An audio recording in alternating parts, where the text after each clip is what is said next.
Match day -3 for the Canadian men's national team in Vancouver, BC, and match day for the Kiwis and the Egyptians who will play at BC Place, Vancouver this evening.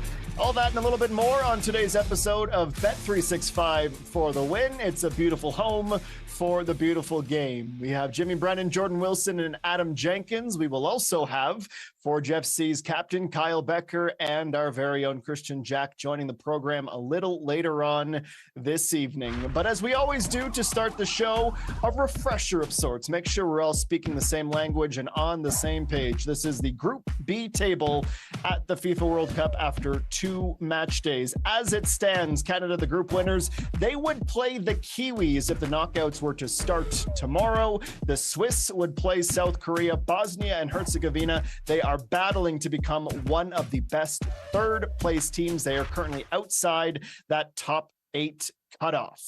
So, Jordan Wilson, so Jimmy Brennan, we understand that we are all still riding that high, the afterglow of Canada 6, Qatar 0, and what that means for the program, what that means for this sport and for this country. And yet, we're still talking about injuries, who might be in, who might be out. Christian Jack with some updates on that as well. But when you think about the extra day's rest, Alphonso Davies, he's back again, gentlemen, on the tips of our tongues and on our lips. Will we see him? Should we see him? And for the first word, let's go to you, Jordan. Would you expect to see Alphonso Davies? Does the Canadian captain need to play in the final group stage match? Need to play, have to play. I would say he doesn't. I'm looking at this game against Switzerland. I think about the players that are in form right now and are doing well for Canada. Look, we don't know his situation, meaning if he's at return to play and feels like we can get 20 minutes out of him, for sure. But the need to, have to, I can't say that about this squad. I think also, too, I've said for a while, and people call me crazy, that, okay, this is a guy, when he does come back, is looking at a left wing, right wing type of situation, preferably left wing.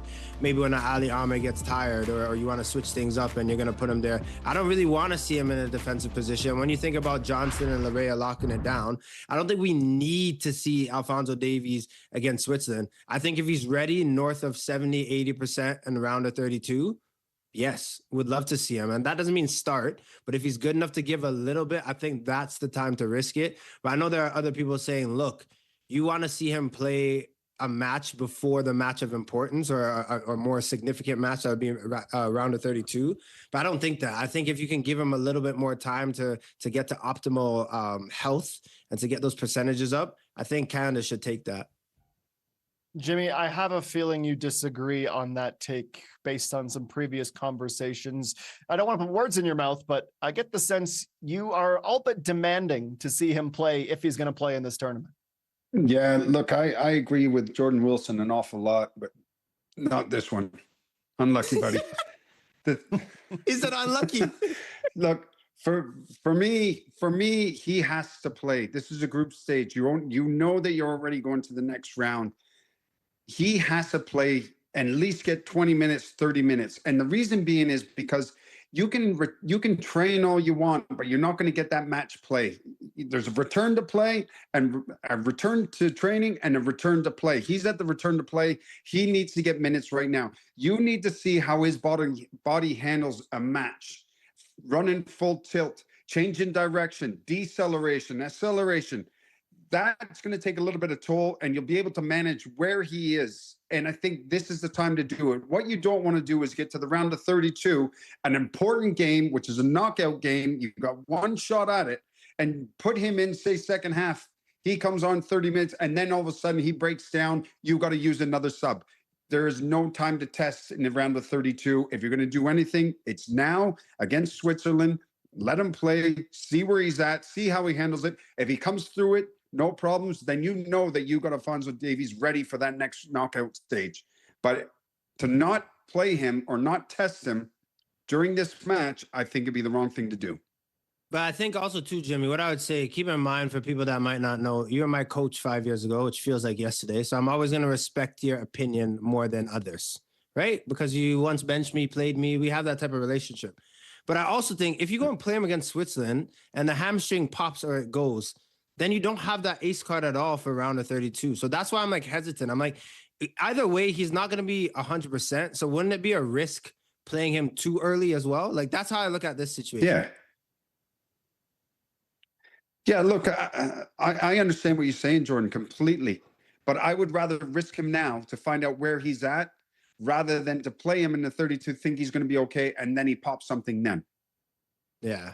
Because then we're in trouble. Then I've used a sub that I don't need to use.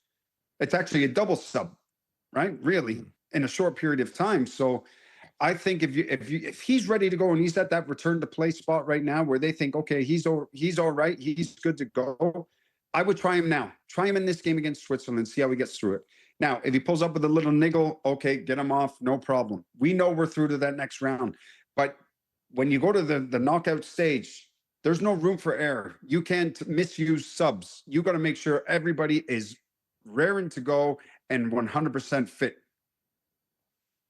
And not to mention, too, Jimmy, Jordan, that we haven't seen Alphonso Davies play for Canada, play with these teammates in a long time. So you wouldn't mind a little bit of a betting in process as well in match rhythm, getting tackles, giving tackles before you are facing elimination. Fortunately for us, we have Christian Jack live on location in Vancouver, who was able to attend training today and, of course, is able to provide some updates for us, powered by General Mills. Hello everybody from Vancouver and happy Father's Day. Canada returns to training on this Sunday after a day off and a family barbecue. Some of the news of the day: no Alfie Jones in training once again as he continues to recover. Stefan Eustáquio also not present at training. Hearing it's probably just a maintenance day. I guess we'll find out more again on Monday. We did get to speak to Liam Miller and Derek Cornelius. A lot of the storylines and the talk around this team right now is home field advantage and playing here in Vancouver. Remember this team under Jesse Marsh and even before that under John Herdman, not always used to playing at home. In fact, this will be the 7th game at home in a row when they play Switzerland here on Wednesday. They haven't played 7 games in a row in Canada since 1995. Their last 100 internationals, only 29 of them have been on Canadian soil. So when we talked to Liam and Derek, obviously we wanted to go and talk about the home field advantage and try to stay here in Vancouver and the home field advantage support that can help Canada in this World Cup. I feel like the support has honestly been unbelievable from all the fans. I felt like Toronto was electric in the first game, and I felt like Vancouver was almost unbelievable for me. Obviously the fans of Toronto were obviously great as well, but the national anthem in Vancouver, when they sung it, it was probably the loudest I've heard in O Canada, and I was getting goosebumps the whole time.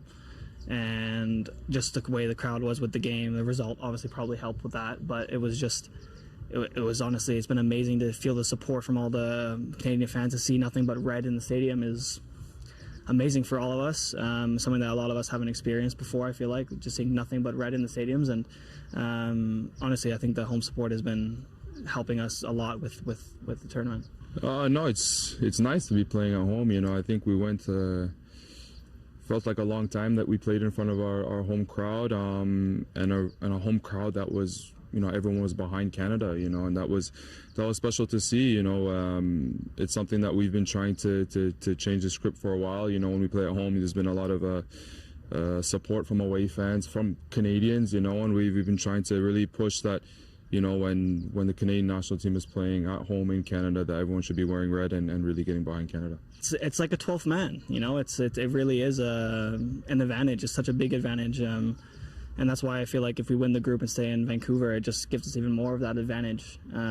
Just have a constant 12th man behind us and supporting us and getting us, through tough moments, knowing that the crowd's going to be with us no matter what. And, like you talk about when I was a kid watching South Africa, for example, and, seeing how amazing South Africa even was in that first game, and all this stuff. And you really feel now what the difference is of being at a home World Cup compared to even what it was like in Qatar. Part of the reason that this team has gone all over to those different provinces, we really want to make football a sport for Canadians, and that's across from side to side, from coast to coast. So yeah, wherever we've gone, especially these last few weeks, we've had tremendous support.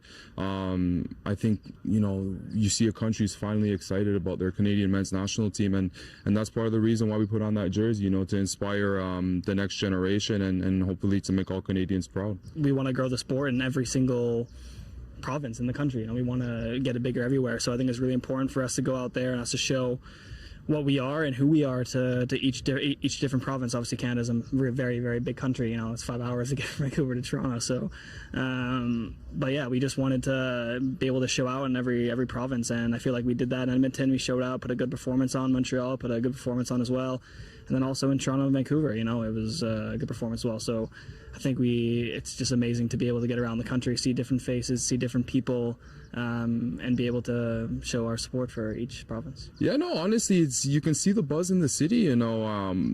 I think for a lot of the guys, you know, maybe when we're playing in our European teams, that when you go out on the street, you maybe get recognized and ask for pictures and autographs, but not so much in Canada. But honestly, the last 2 weeks, you know, we go out of the hotel and it's like, you know, we're getting swarmed, and it's nice. It means that, you know, the team, people are following, people are really paying attention to what we're doing, the players, the individuals, and yeah, that's a nice feeling to experience that in our home country. Two other stories we continue to monitor around two boys from Montreal. Obviously, the thoughts and prayers of all the players continue to be on Ismail Kone, who is now in the camp but wasn't at training today. That seems to be obviously at the forefront of a lot of their minds as well. And of course, on Moise Bombito, who got 45 minutes against Qatar, and a lot of people now hoping whether he can play more against Switzerland. No, Moise is fantastic. I think everyone knows that. Everyone knows how big of a player he is for this team, what he does for this team, and how important he is. And you know, it was amazing to see Moise back. He looked so comfortable as well in the game, and I told him after the game, I said, bro, you looked amazing in the game. Obviously, he's been coming back from a long-term injury, so it's nice. But obviously with Isma, it was obviously very, very sad, and no one ever wants to see that. You know, it was very emotional for everyone on the pitch in that moment, but I feel like Isma really showed true character in that moment and the way that he was behaving. And, you know, I can give nothing but credit to him in the way that he did that. For someone who has been through a long-term injury like myself as well, I know how difficult it is in that moment to keep your composure and think nothing of anything but the team in that moment. And, you know, Isma only ever thought about the team in that moment and what the team needed from him in that moment. And it was honestly unbelievable moment to see him like that, you know. Yeah, no, you know, this team is a family. You know, we really feel like we're brothers, and you know, everyone knows that the last year that Moise has been very difficult for him. You know, both on the pitch and mentally as well. Even, you know, coming into the World Cup, you know, there was doubts whether he'd make the squad with his leg and everything. So when he finally was able to make the squad, you know, everyone was very happy for him, myself as well. And then to actually see him make his World Cup debut, I think, yeah, it's great for him, it's great for the team, and we're just looking to continue going in the right direction. That's it from the Canada camp here on this Sunday. We return to training on Monday as it starts. The real preview, the battle to win the group, and of course, the battle for a city to stay here in Vancouver for potentially 2 more knockout games if they win that group. Okay, Jordan, Moise Bombito. We're going to continue our game of start, sub, or sit. It's very catchy. It rolls right off the tongue. When it comes to Canada versus Switzerland, a player that we know certainly pulled up in that match in Edmonton, did not look anywhere near himself, plays 45 minutes against Qatar, but it's the type of match where it was good to see him on the pitch, but how much were you really learning about a center back who wasn't defending, didn't need to have those full pitch sprints to show where he's at? How would you be managing him if you were in Jesse Marsh's shoes? It's very difficult to really answer that, only because we didn't get to see Moise Bombito sprint and, like you say, chase someone down, right? Or really open up his stride and his legs. So we don't really know his full health, where he's at right now. I think, though, if he's good enough to go, I think you would start him and play him. And the reason why I say that is because, you know, Luc de Fougereau is more than serviceable. The 20-year-old has, for me, exceeded expectations, and I think he'll be built to go and deal with certain players. But you're looking at a Swiss side with players up top, Moise Bombito and Cornelius. It'd be nice to see that partnership again. And again, that's something that Jesse Marsh, if there's enough trust in the Bombito and how he's feeling, then you have to do that, right? Or you feel like you might want to try it. But again, that Luc de Fougereau connection with Cornelius is more than serviceable, and I feel strong about that. I also think, just too, when you think about it, Cornelius has a yellow, Luc de Fougereau has a yellow, Alistair Johnson has a yellow as well, and even though he played on ice against Qatar and looked very good and didn't get into any problems, it doesn't bode well for me that you're looking at 3 out of the 4 probably starters for the match against Switzerland that can't get a caution. So you probably want to be able to switch now when you can control things and give Bombito a 45, as opposed to you're looking at, okay, Alfie Jones, we know didn't train today, but we don't know his health, but it doesn't look like he's a guy that can go and start a match. Waterman obviously can play that position, but to be respectful, he's probably the 5th option to go and play that spot. So if Bombito's good enough to go against Switzerland, you probably want to do that, because you're looking at their strikers, they're dangerous.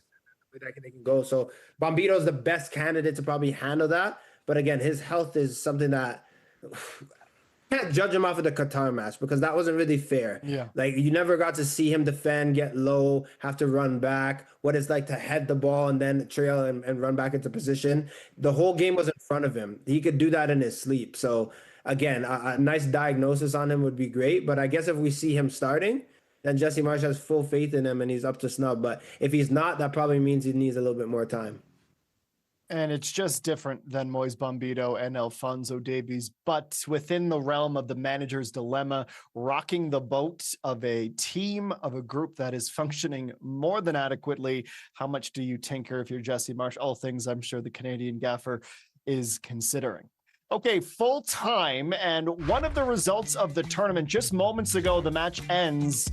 Uruguay 2, Cabo Verde 2. The Blue Sharks actually led through Kevin Pina, the Praia-born, that's the capital city of Cabo Verde, goal scorer in the 21st minute. Maxi Araujo, would score in the 44th minute. Canobio, 45th plus 6. And then just after the hour mark, a late winner, Elio Varela, would make it 2-2. That's where it sits. Important to note, Jordan, that Uruguay currently right now still holds the tiebreaker. They have scored more goals than Cabo Verde, so it would be the African side to finish 3rd. However, they would be in a position currently to advance as one of the best 8 third-place teams. They would play Mexico. Yikes. But when you look further ahead than that to how this group finishes, you consider the fact that Cabo Verde has drawn Spain, they have drawn Uruguay. Now all that is remaining, Saudi Arabia, the 4th and final ranked team in the group at the moment. The South Americans need to go play Spain to finish the group, potentially with their World Cup hanging in the balance. Just how big of a story is this right now with this tiny nation of just over 500,000 people really performing at this World Cup? It's incredible. It's incredible. Like, you think about the scenes, but you just think about the stories. Like, I just want to focus. Obviously, all the Cape Verde players deserves a lot of credit, but let's just put this into context. A center back who's been tremendous for them, and Pico Lopez. This guy, Cape Verde, the coach got a hold of him through LinkedIn. He thought it was spam. Like the Irish defender, he thought it was spam. For 9 months, it was chilling in his inbox. He's like, what is this? The coach messaged him in Portuguese. He's like, this is fake. It has to be. Let alone, as Cape Verdean father, had roots, obviously, from Cape Verde. He's born to an Irish mother. Has always been in Ireland and played for them, but decided, look, I'm going to go represent and play for Cape Verde and just go to a World Cup or try to go to a World Cup. It was never, let's go try to get points. It was, you know what, let me go represent my country that my father is from and have a once-in-a-lifetime experience. Now, Cape Verde, you're telling me go get a result against Saudi Arabia and can make moves? This team, this country was going to be a country that people are like, how many? Spain opening day, you're thinking they're giving them 6. They're giving them 7. There's no way that they'll score a goal. They've exceeded expectations. And I know people have their opinion about the 48 World Cup, and I won't go into it right now because I feel like later on in the show we might. But this is scenes, man. This is football. There's no reason with Cape Verde, to what you said, 500,000 people population. You have center backs playing for them that didn't even know about their heritage or locked in to go and play for the national team years before, are at a World Cup and have 2 points and scored 2 goals and kept Spain to 0. This is incredible. This is a remarkable story. And look, when I think about this 2026 World Cup, I'm obviously going to think about Canada and the 6 goals they scored against Qatar and the fact that they could probably make a run. But the Cape Verdes, the Hades, like these countries that would never make the World Cup that are here and enjoying the moment. I mean, this is fantastic to see. Well, I think you hit the nail on the head. It's not just that they drew again. It's the fact that they scored 2, unlike Curacao yesterday. An amazing story in its own right. And ironically, that story about the Cabo Verde player who got recruited through LinkedIn, shockingly similar to how I got my audition for One Soccer, but that's a story. I love it. For another day. Jimmy Brennan is currently sprinting through the streets of Newmarket, celebrating the result of Cabo Verde. We're going to try to get him back in his chair when we come back. We'll also be joined by Forge FC's Kyle Bekker right here on Bet365 for the win.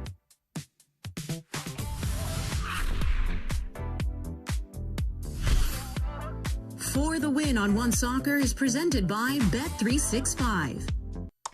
We were there for your first game together. The day you taught him the rules and the answer for every question.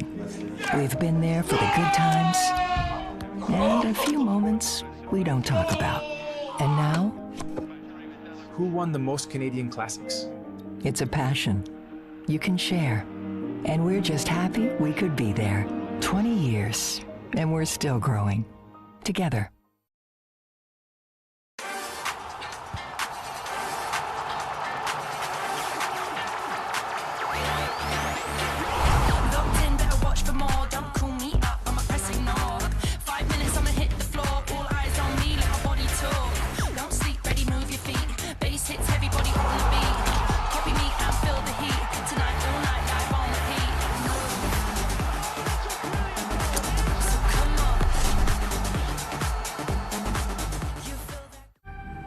In Canada, our future stars don't simply show up on the world stage.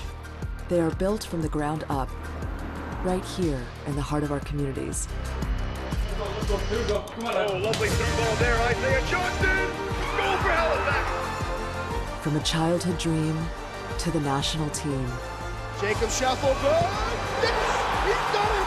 Canada on top of the footballing world! We are Canada, driven by Volkswagen. Canada are really pressing here. Oh, what a move! That is a quality ball! Now the run into the box!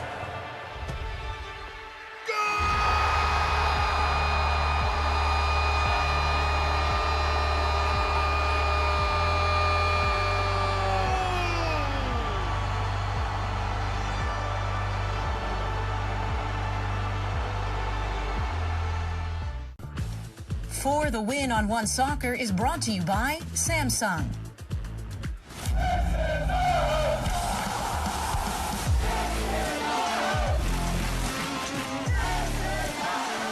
It is time for This Is Our House, presented by Samsung. He's back, ladies and gentlemen. Couldn't stay away. The captain of Forge FC, Kyle Bekker, joins the program once again. Kyle, the last time you were here, we asked you to more or less tee up how you were feeling about the World Cup, the initial moments of experiencing this tournament as a former Canadian international, as a supporter. But as we fast forward a week and change, all of a sudden Canada looking to try to top the group. The pictures from Qatar 0, Canada 6, and a packed out BC Place Vancouver Stadium was incredible.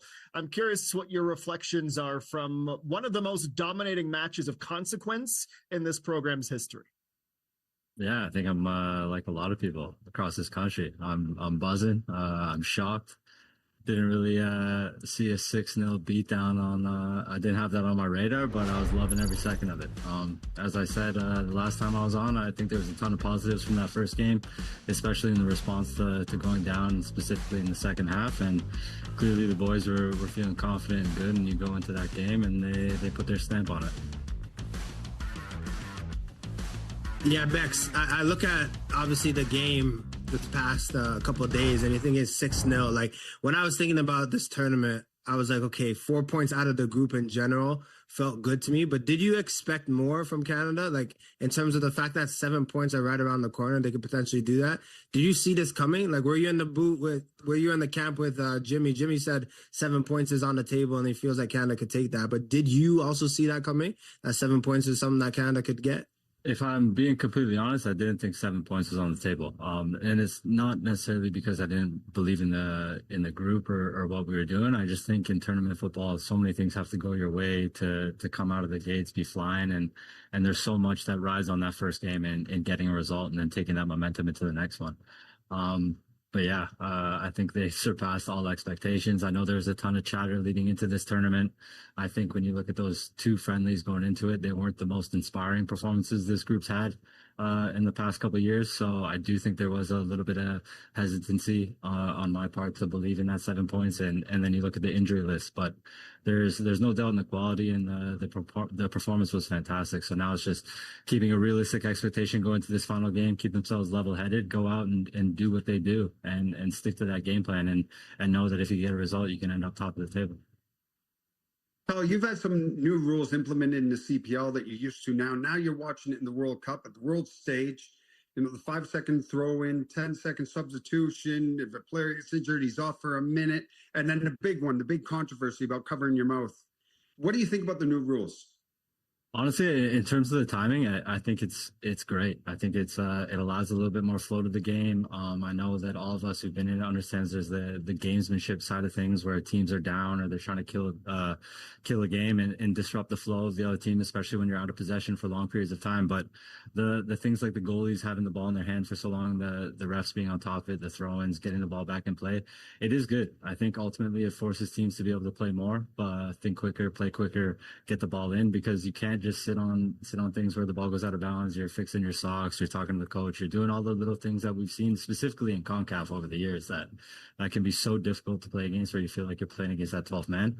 Honestly, I do think they've been very positive for the game, and I think it's been good.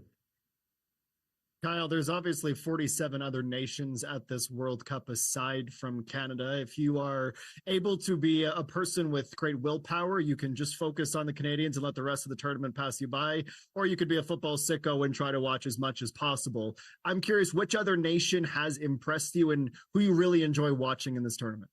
After the first round of matches, one team in South Korea I was really, really high on. After that first game against the Czechs, I think the game against Mexico was a little cagey at times, but the way their press was so organized, the discipline that group has, and they have a few very exciting players. I think it's a tough goal to lose on, but obviously a very difficult environment to play in when you're playing in Mexico against Mexico in a World Cup game. You're always going to be up against it. But I'll be interested to see how they bounce back in that third game to try and get themselves in a good spot going into the knockout rounds.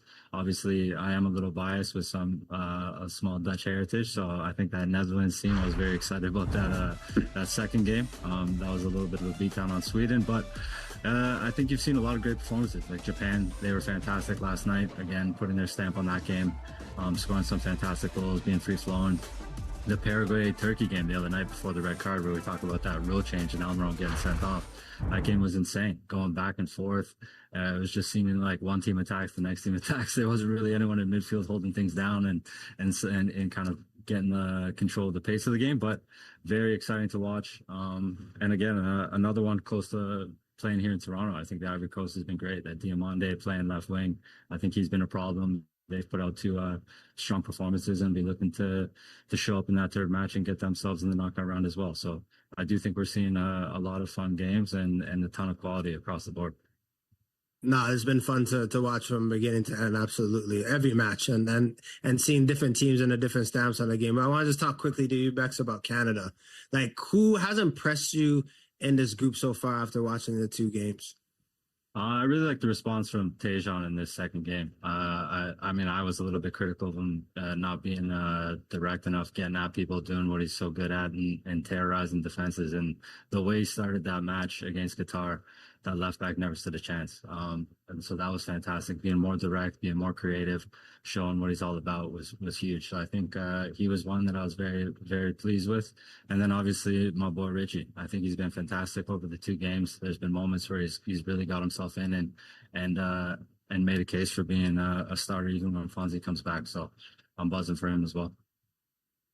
This is Our House, presented by Samsung. Kyle Bekker, who has 18 caps for Canada and is over a double centurion for Forge domestically and continentally on the program today. Kyle, one of three either current or former footballers we have on the panel at the moment. So my question is for the three of you, and of course our honored guest can begin.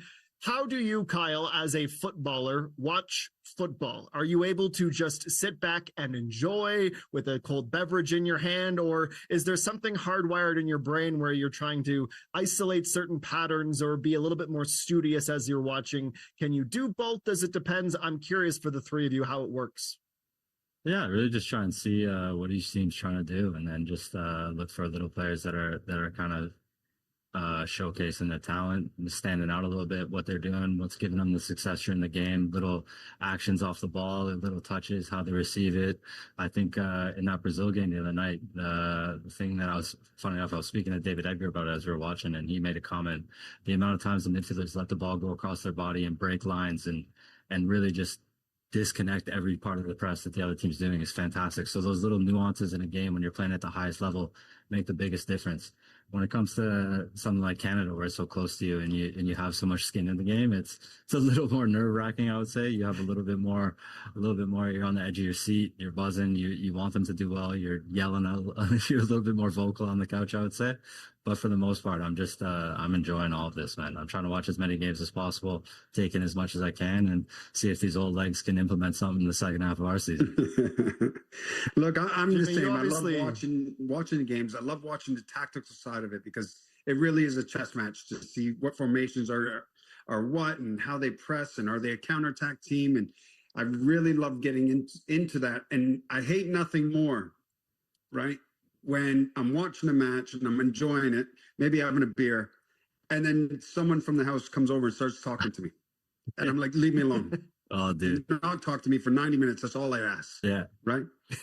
But Kyle, I got a question for you. You know, there was a lot of yeses and a lot of no's when it came to the 48 team format.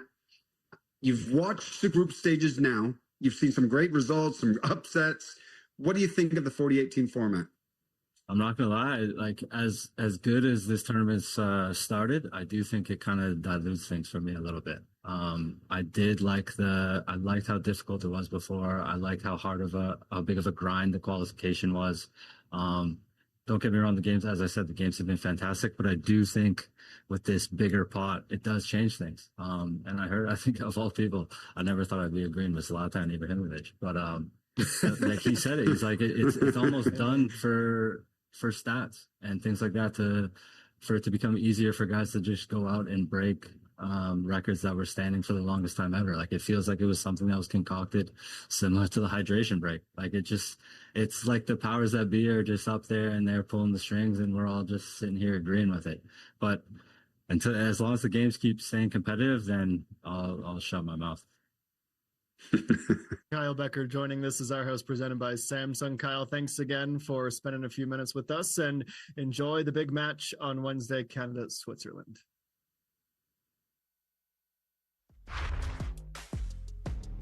Well, that big match will kick off at noon local time at BC Place. All Canada needs to do is draw, and they will top the group.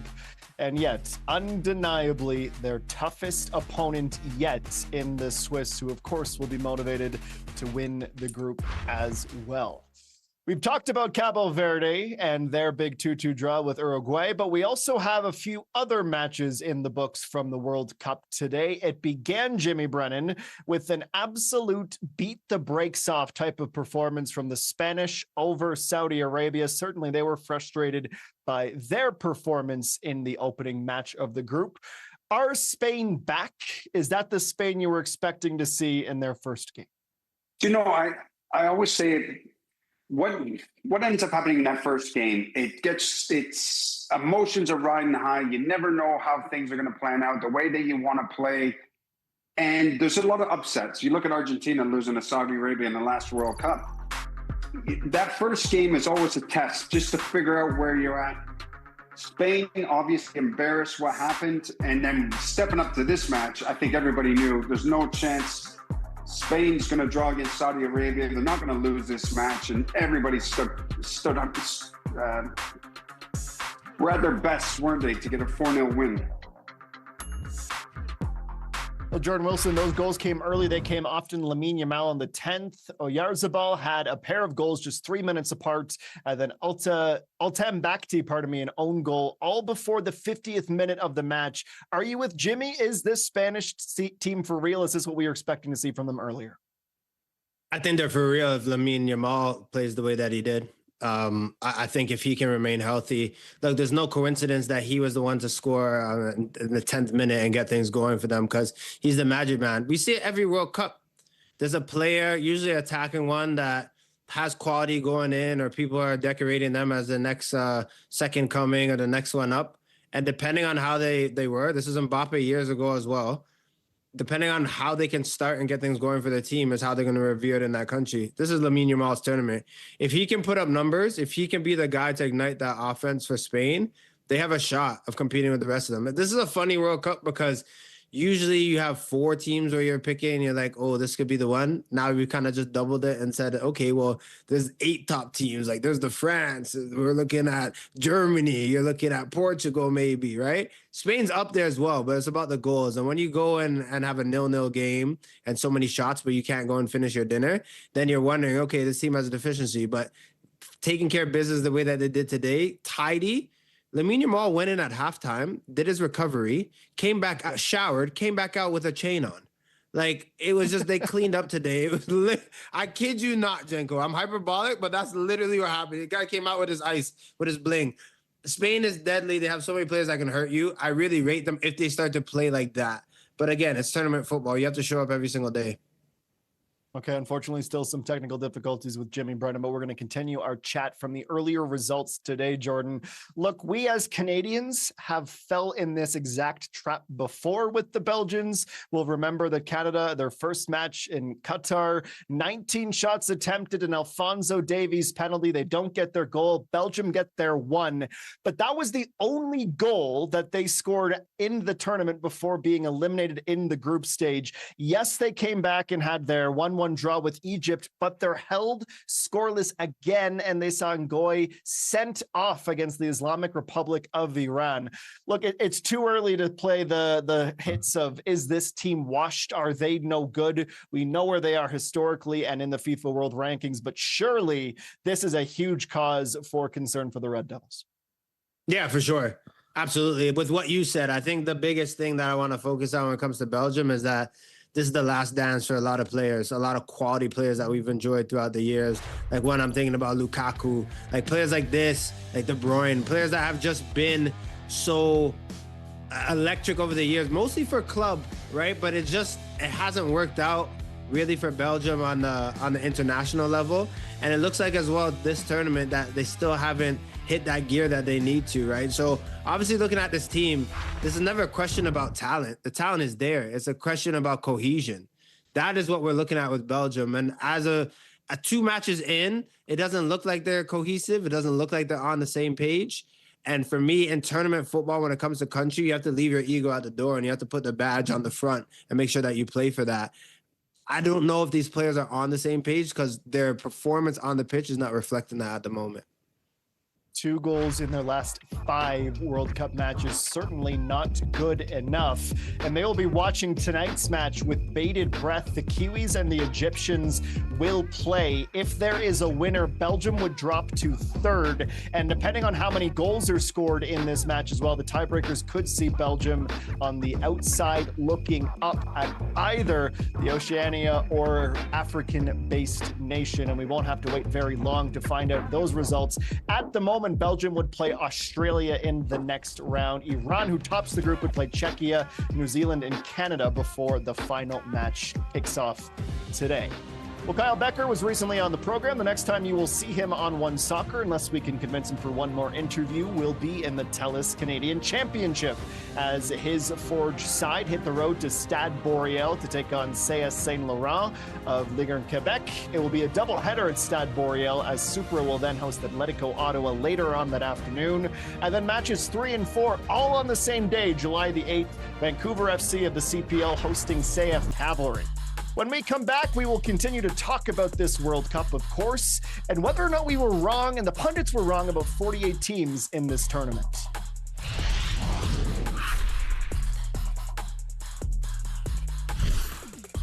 For the Win on One Soccer is brought to you by General Mills.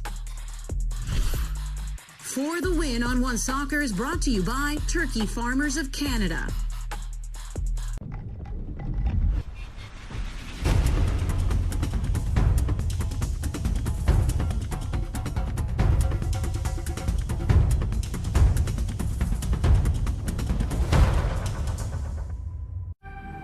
In Canada, our future stars don't simply show up on the world stage. They are built from the ground up, right here in the heart of our communities. Oh, lovely through ball there, Isaiah Johnson! Goal for Halifax! From a childhood dream to the national team. Jacob Shuffle, yes! He's done it! Canada on top of the footballing world! We are Canada, driven by Volkswagen. And for Canada, BMO. After 20 years of supporting the game, we're actually going to play in one. Let's go! So what do you need? Precision striker, rock solid left back? We need a coin. For the coin toss? Oh, yeah, sure. I mean, I get it. Can I at least flip it? Heads or tails? I'll do that. We're on TV right now. Yeah. Hey neighbor, meet Walmart Plus, the new membership that does delivery differently. I'm talking unlimited free same-day delivery, free shipping, and no order minimum. And it comes with a Crave subscription too. Yeah, it's like a 2-for-1. Try it free for 30 days. Walmart Plus.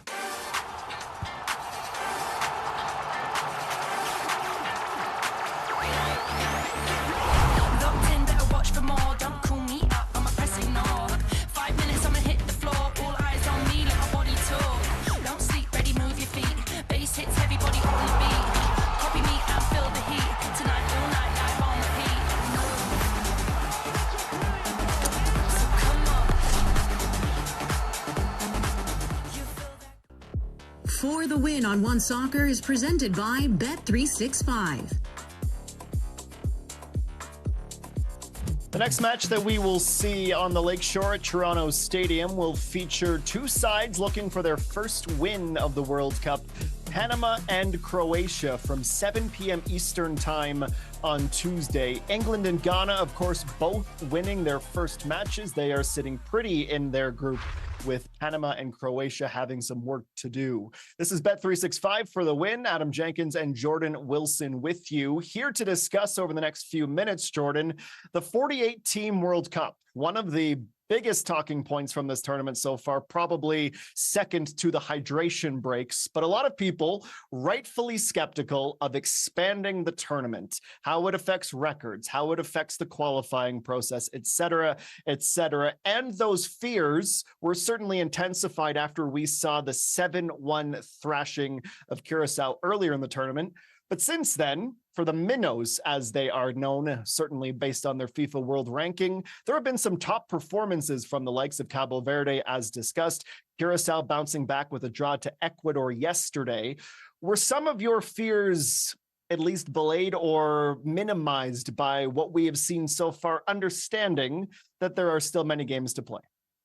Yeah, for sure. I think people are wrong about the 48. I mean, I'm not going to put him out there because he can't really defend himself, but Gareth Wheeler was a big proponent and a guy that maybe swayed my feelings towards. He's like, 48 World Cup, there's going to be teams that are absolutely getting obliterated.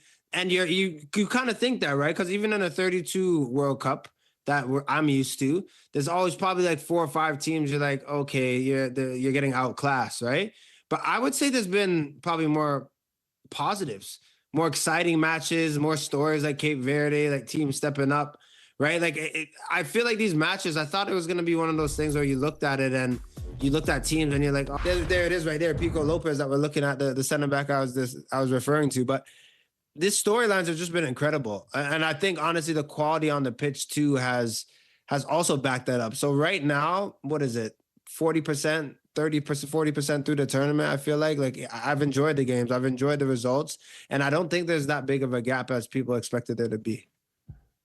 I think, Jordan, my only, or maybe not my only, but my biggest point of contention is, as much fun as the group stage has been, I almost feel like it's missing some jeopardy, or the stakes are lowered. Like if you start off poorly, like Belgium has, they go, well, I can still sneak in the back door through a third place team. And that's what I'm going to miss, I think, the most. It's an unpopular opinion because it can be confusing. I would argue it's no more confusing than the top 8 third place teams going to the next round. Jordan, I've asked you a few times. I'm still yet to get an answer from you. How would you feel about doing instead the top 2 teams still qualify, and then you give buys to the best performing teams in the tournament, encouraging big wins, encouraging goals, and from there you almost have that 8-team play-in to get through the next round if you want to keep 48 teams but not dilute the knockouts too much? Yeah, I don't mind it. I don't mind it. The way you explained it, that seems like something that, honestly, how I look at it too, I always think, is it fair? Is it easy to explain to the non-footballer? Because that's sometimes what happens, right? Like even right now. So I love your system, and for the future, if they're going to keep 48, I already have my opinions on why it's 48, right? You can't just tell me that this doesn't have to do with this, right? But whatever, we'll leave it at that. You're going to go and make the 48 and make this a longer tournament. I'm like, okay, cool. But I totally agree with that. I think you should honor the teams that go and finish the top 2, no doubt. But it's like when I'm explaining to non-football fans, even about Canada's situation, right? Like, are Canada through to the next round? You're like, okay, yes, but you also know that, hey, like it gets complicated. I think before with 32, it was like you finish top 2 in the group, no matter what it is. It looks like that. You move on as a second place. You go and play the best team in another group, and so on and so forth. It's very straightforward to talk about and speak about and explain to those. So if there's a way, and the way you explained it, the fact that you did that for the first or second time and I could get it, me with my thick self, that means it's something that's not that difficult to understand. So I do like that. If you're going to keep the 48, then make sure that teams are honored for finishing, or rewarded for finishing higher up. But yeah, these third place sneak-ins that are happening, and if you maybe get 3 points in a group out of 3 games, but that's enough to go through, like, I don't love that part. It's kind of a rewarding, like, minimal effort or minimal results. Like, you like when teams go and win their group or get 2 wins and a point, then it's like, okay, you're through because you've earned it. So a lot of the math and figuring out if teams get to go through, I don't love that part. But in terms of the quality, the 48 World Cup so far has exceeded what my expectation. I didn't think it would be this good. And I think maybe the loudest complainers about the expanded field were probably those that are either from or support a nation either in European or South American football, the traditional and historic powerhouses of the World Cup finals. Now, I think there's probably a few based on results that we've seen who are feeling a little bit quieter about it. But I'm wondering this idea of the traditional owners of football, the exact same type of people, Jordan, that would yell at you if you call it soccer one time instead of football. If those types are maybe seeing that the world game is getting closer and more competitive than before, with some of the results we're seeing from Africa, from Asia, from Oceania, and now even North American, with some people wondering if the US can win this whole thing.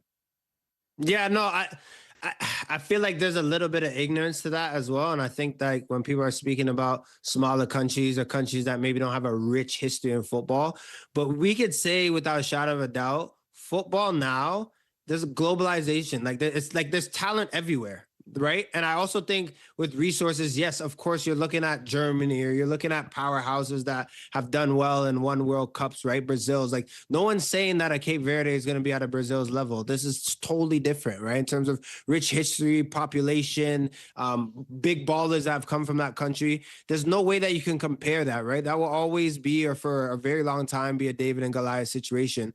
But what we can say in terms of your outlook, how you're looking at football, like, that gap isn't as big as people make it out to be. And I think even too, look at the last World Cup. Morocco went out and beat Spain, and Portugal went to the semifinal. Saudi Arabia, I know it was the first match, beat Argentina, the team to go and win it all with the best player that ever played in Lionel Messi. Like Japan, who in 2002, when they started really playing and taking football seriously and actually having the J League and all of that come through, beat Germany and Spain at the last World Cup. Like, the ball is round, as my dad likes to say. I hated that comment growing up, but he's like, it can roll any which way depending on the day and how the wind blows. But it kind of bodes true with this. Like, you can't just go and speak before a game and say this country is going to destroy that country because they've been around for 100 years. They're always at a World Cup, and this is a team's first dance. That's why we watch the games. That's why we play them. It's like there's such a different vibe to the first game of a knockout stage, to the second or to the third or to beyond. So I think the people that have kind of looked down on it, there's a little bit of ignorance that is attached to that. And I think that this World Cup and the results have kind of blown that out of the water to some degree. And I think that's a good thing, because this is really the global game. This is the beautiful game that everyone plays. Of course, there are qualities and levels and differences. But again, I think this World Cup is showing that there kind of is a little bit of a level playing field. Well, the 48-team World Cup already providing some big shocks. Tunisia and Turkey both. For the Win on One Soccer is brought to you by General Mills. For the Win on One Soccer is brought to you by Turkey Farmers of Canada. Canada are really pressing here. Oh, what a move. That is a quality ball.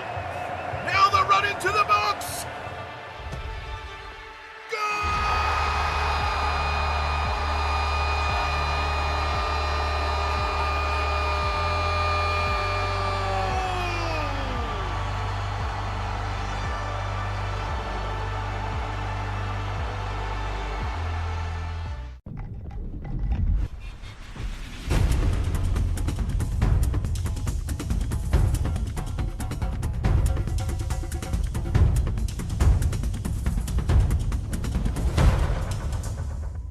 Hey neighbor, meet Walmart Plus, the new membership that does delivery differently. I'm talking unlimited free same-day delivery, free shipping, and no order minimum. And it comes with a Crave subscription too. Yeah, it's like a 2-for-1. Try it free for 30 days. Walmart Plus. Hey Vinny, is that your lucky song? That's too bad, because it's Tajon's too. And don't trust those lucky boots. They're not gonna score on their own. In soccer, the best don't run on rocket fuel. They run every single day. So believe in your sweat, and Gatorade will fuel it with a formula that rehydrates, replenishes, and refuels. Because when it matters most, trust what's inside. Is it in you? We were there for your first game together. The day you taught him the rules. And the answer for every question. We've been there for the good times and a few moments we don't talk about. And now, Who won the most Canadian Classics? it's a passion you can share. And we're just happy we could be there. 20 years, and we're still growing. Together. For the Win on One Soccer is brought to you by Samsung. Less than 10 minutes away from kickoff between the All Whites and the Pharaohs as we head back live on location, powered by General Mills, with Christian Jack to set up the match. 1996 European Championships in England, you may remember the Czech Republic made a historic run all the way to the final. But for those of us lucky enough to see Czech Republic train and stay in our hometown, it was even more special. In fact, it became our adopted country that year. Now, this is what's happening here in Vancouver. Just 3 days after Canada played a major game here at the World Cup, Egypt and New Zealand are now here, and their fans have taken over the street. On an early morning walk this morning, I met two gentlemen from Christchurch who said, "I think we just need a little bit of luck tonight, mate." Well, they're playing Egypt, who haven't had a lot in 8 games. Both these teams looking to achieve their first World Cup win here today. Continuing their theme about 3, they're looking for 3 points. They're also looking for the fact that they're also thinking about Canada, and Canada should be thinking about them. Why? Well, the third place team in that group is really very much into play for the Canadians. Whoever wins that group, Group B, Canada or Switzerland, right now will have to play a third place team here in Vancouver on July 2nd. Now, the percentage of chances right now are focusing on this group. So that's another option to watch then for Canada or even Switzerland in the knockout rounds as well. You know, it's really the untold story of the World Cup. Yes, we see the games being played and the outcomes, the goals, the saves, but the real story a lot of the time are on the streets here. what the fans are able to see and see the teams training amongst them, staying in the hotel, walking around, and that becomes really special. It'll be a sea of red and black tonight as the Kiwis and the Egyptians take on at BC Place. Should be a special one. Thank you, KJ. And either of those nations, should they win for the first time, would go top of Group G with the full 3 points. A reminder that New Zealand played to a 2-2 draw with the Islamic Republic of Iran. They are the Group G leaders, and they were able to do so through Elijah Just, who scored a brace in the first match. For me, Jordan Wilson, still one of my very favorite goals of the tournament, the link-up play with Chris Wood, who's going to score tonight, if you're asking me for my prediction. Plus 475, the Kiwis. Egypt favorite at minus 175. What are you thinking ahead of this one?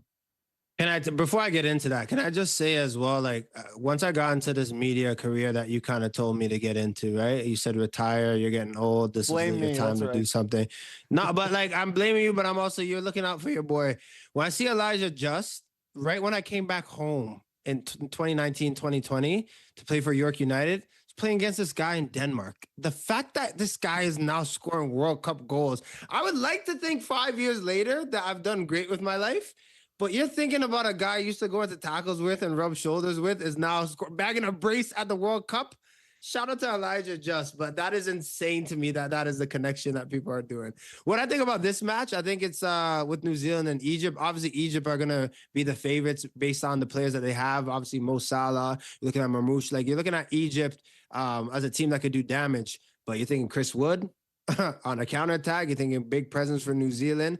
Both these teams drew their first game as well, so they both have a point. And both of them are kind of looking for that first win, right, at a World Cup. So I like the chances for New Zealand to make an upset. And when you think about it, even if you're looking at it from a Canadian perspective, I'd probably maybe want New Zealand not to win just because then they finish third, and that's maybe an easier game for Canada to play if it ends up being Canada finishing first and playing a third-place team potentially.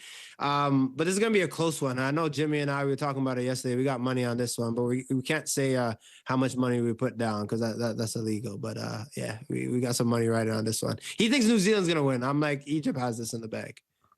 I've always thought Jimmy Brennan to be a wise man. Okay, so that will wrap up the schedule today. Of course, another full slate at the World Cup tomorrow. So let's move to that, Jordan Wilson, as we ask you to give us your TELUS player to watch for tomorrow afternoon. I had to give a player that obviously is from Jordan. Shout out to my name, Jordan, and shout out to Musa Altamari. Look, this guy, if you guys want to look at finishes or top goals that he scored this year for Stade Rennais, this is a finish. It was pinged across the pitch. This guy hits this a first-time volley at the corner of the box. Like, you have to look it up. But he is so electric, very fast, very quick, loves to dribble and run at players, but could be the difference maker for Jordan, right? This is what the World Cup's about. Attacking players that go and express themselves and show up big in a moment. And he has all the tools to help Jordan go and get a W. TELUS proud to partner with soccer organizations across Canada, helping to raise the game from the grassroots to elite levels. And Jordan, it's not a conversation we have time for right now, but just the idea of what Jordanians, we talked about Egypt today, we've seen Saudi Arabia, the Arab nations are really proving that they are a region of the world that are taking football seriously and won't be going away in the near future. One more game to talk about, of course, just quickly, we'll try to sneak them into what we have available in coming up. Norway and Senegal. There's not big money on this one presented by Bet365. Norway plus 125, a draw plus 260, and the Senegalese underdogs at plus 200. Jordan, you know, you and I both rate this African side. Look, I don't bet, I don't gamble, but obviously we have Bet365, so I'm going to urge people to take a little bit of a leap. It's not a big leap with Except Senegal. for what that is some good money right there with this side. Look, they played France in the opening game. France, for me, are probably top two, top three best teams at the tournament. Bet on Senegal, man. They were unlucky. They have a very good side, some depth. The football they play is electric, but I really think that they're going to take this against Norway. Unlike Jordan's takes, these lines, of course, are subject to change. Time to get out of here. I've got to go park myself on the couch, grab a cold beverage, and cheer for the All Whites. That is the final match of the day today. We'll be back later tomorrow night. Check One Soccer for the start time. But this has been Bet365 for the win. Thanks for joining us.